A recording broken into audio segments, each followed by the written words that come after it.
Hey everyone, I am absolutely thrilled you're here. Today, we're focusing on something that is literally foundational to your day-to-day work.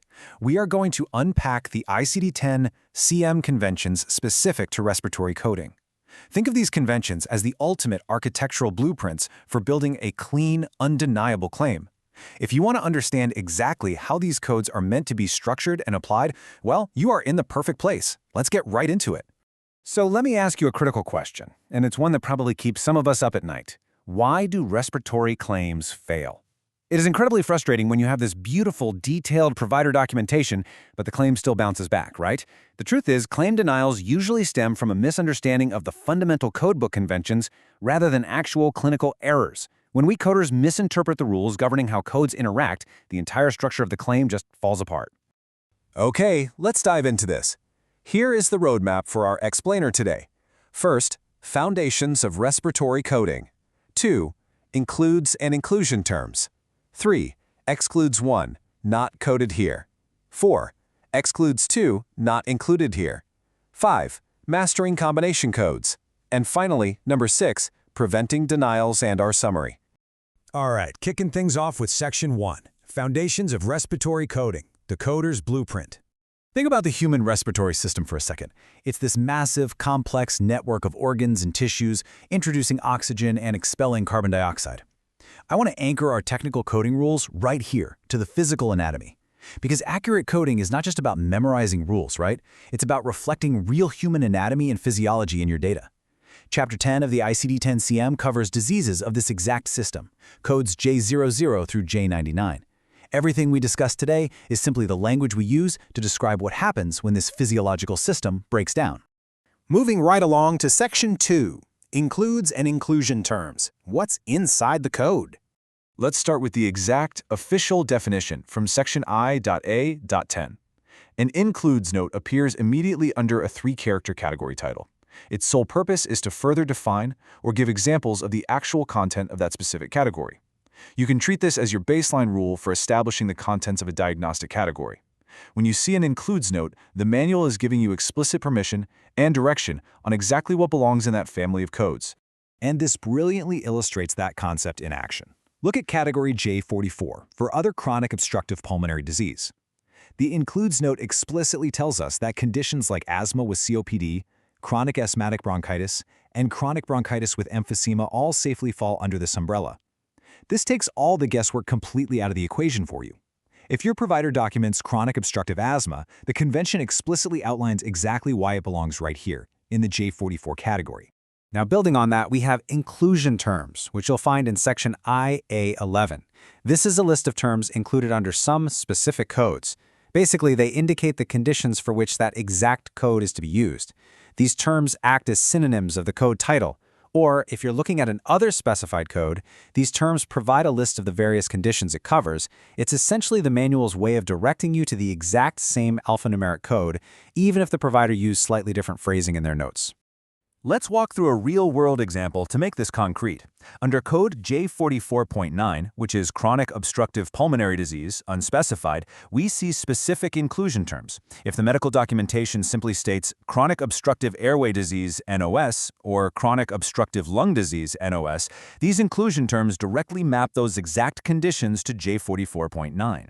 This ensures rock-solid consistency across the board, no matter which synonymous term the physician happened to jot down. Let's jump into Section 3, Excludes 1, not coded here.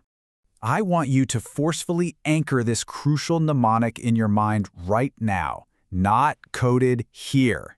When you see an excludes 1 note, you need to literally picture a giant, impenetrable brick wall.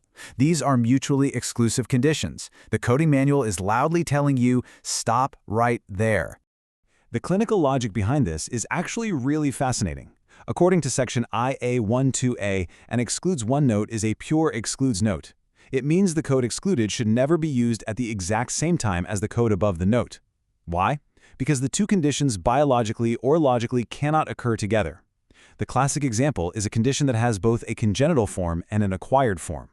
A patient cannot logically have the same exact disease as both purely acquired and purely congenital at the exact same moment. Make sense? Let's look at how this brick wall works in practice. For code J40, bronchitis not specified as acute or chronic, look at the excludes 1 notes underneath it. It strictly excludes acute bronchitis J20, allergic bronchitis NOS, and asthmatic bronchitis NOS. I've got to warn you, if you try to build J40 on the exact same claim alongside acute bronchitis J20, your claim will hit that brick wall and be instantly denied. The system knows they are mutually exclusive. Here's another incredibly practical example. Under code J45 for asthma, we see an excludes 1 note for occupational and specific variants, things like detergent asthma, which codes to J69.8, or miner's asthma, coded to J60. These are strictly excluded from the standard J45 asthma code. You simply cannot stack these codes together. The guidelines require you to choose the single code that most accurately reflects the specific etiology documented. No double dipping.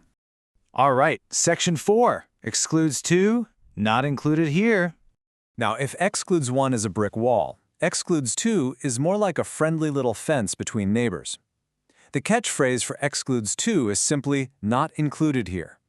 This means the two conditions are distinct, but they can comfortably coexist in the same patient at the same time. Let's pull the official definition from Section IA12B. An excludes 2 note indicates that the condition excluded is not part of the condition represented by the code. However, and this is absolutely key, a patient may have both conditions simultaneously. When you see this note, it is completely acceptable to use both the primary code and the excluded code together. Honestly, this is a massive opportunity to capture a much higher level of specificity and severity on your claim, as long as the doctor has documented both conditions. Now, what's really interesting about this slide is how this plays out clinically. Take J37.0 for chronic laryngitis, which has an excludes 2 note for acute laryngitis J04.0. A patient can absolutely have a baseline of chronic laryngitis and simultaneously suffer a brand new acute attack. Similarly, for J44.1, COPD with acute exacerbation, there's an excludes 2 note for COPD with acute bronchitis. A patient can legitimately have both a chronic COPD exacerbation and acute bronchitis at the exact same time. If it's documented, you absolutely can and should bill both. So the crucial point is this absolute contrast. I want to firmly cement this difference in your mind right now to prevent any future audit failures. Excludes 1 means mutually exclusive. They can never be coded together. Excludes 2 means distinct conditions. They can be billed together if the documentation supports it. Memorize this difference, and I promise you, you will dramatically reduce your denial rate. Moving to Section 5, Mastering Combination Codes. According to Section IB9, a combination code is a single code used to classify 2 diagnoses, a diagnosis with an associated secondary process or manifestation, or a diagnosis with an associated complication. The golden rule here: multiple coding is strictly forbidden when a single, comprehensive combination code exists that clearly identifies all of the elements documented. You cannot pull apart a diagnosis into separate codes if the manual has already generously built a single code to house them all together. Here's the logical workflow every coder must follow to ensure they aren't inappropriately unbundling diagnoses. First, identify multiple related diagnoses in the provider's documentation. Second, check the alphabetic index for subterm entries that point you toward a combination direction. Third, verify that single comprehensive code in the tabular list, reading all inclusion and exclusion notes. Now, if the combination code lacks the necessary specificity to describe the manifestation or complication fully, then and only then should an additional code be used as a secondary code. Finally, Section 6, Preventing Denials and Summary. The absolute biggest takeaway I want you to leave with today is this: mastering includes, excludes, and combination rules is exactly how you build a denial-proof claim. By respecting that excludes 1 brick wall and understanding the excludes 2 friendly fence, you actively protect your facility's revenue and ensure total clinical accuracy. So ask yourself, how many claims are bouncing back right now simply because your team hasn't quite mastered these boundaries? Get ready, because coming up next in this Explainer series is Part 4, where we will be mastering respiratory combination hierarchies. Until then, keep your documentation clear, trust your conventions, and decode healthcare with Harshal.